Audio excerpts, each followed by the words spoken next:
Hello বন্ধুরা, আজকে আপনাদের মাঝে একটা অজানা তথ্য নিয়ে চলে আসলাম। আমার পেছনে একটা দেখতেছেন গাছ, তো এই গাছটাকে হয়তো অনেকে চেনেন, হয়তো অনেকে চেনেন না। অনেকের গ্রামে হয়তো আছে আর অনেকের গ্রামে হয়তো নাই। তো এই গাছটার নাম হইতেছে কেল্লার গাছ। তো আমরা ছোটোবেলা থেকে এই গাছটাকে দেখে আসি। আমার দাদু ছোটোবেলা থেকে এই গাছটাকে দেখে আসতেছি। তো এই গাছটা অনেকে আগেরকার লোকের মুখে শুনছিলাম এটা একটা মায়াবী গাছ। তো এখনও মানুষ বিশ্বাস করে এটা একটা মায়াবী গাছ। তো অনেকের গ্রামে হয়তো এরকম গাছ নাই। তো আপনাদেরকে একটা ভিডিওর মাধ্যমে এই গাছটাকে পরিচিত করে দিলাম। আর এখানে এই গাছটা ফুল ধরে এবং ফল ধরে। ফলটার নাম হইতেছে কেল্লা। তো আমরা তাই ছোটোবেলা থেকে তো এই গাছটায় এরকম ফল অনেকগুলো ধরে, তো ফলটার নাম হইতেছে কেল্লা। তো আমরা তাই ছোটোবেলা থেকে এটাকে কেল্লার তল হিসেবে মানি।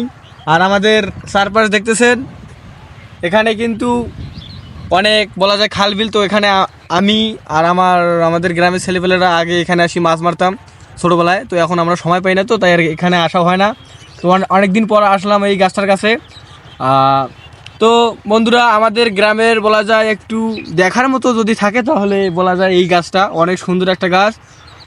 অনেক পূর্বপুরুষের একটা ঐতিহ্য যা আপনাদের মাঝে আজকে তুলে ধরলাম। তো সবাই বলে দেবেন ভিডিওটা কেমন হয়েছে।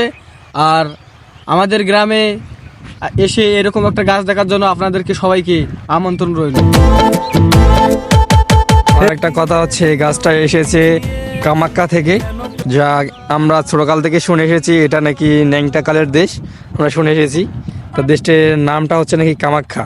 ওই দেশ থেকে নাকি এসেছে, মানে অনেক আগেকার গাছ এটাতে নাকি কেউ নাকি গাছের মধ্যে নাকি উড়ে এসেছে, সে গাছটা এখানে নাকি বসেছে। তখন থেকে নাকি এখানে আমরা শুনে এসেছি, আমরা তো আর জানি না, দেখি নাই। তা হচ্ছে আমাদের দাদা তার দাদার আমলের আগের গাছ নাকি এটা। এই গাছটাকে অনেক কয়বার ওঠার চেষ্টা করা হয়েছিল, গাছটাকে উঠতে কেউ পারে নাই।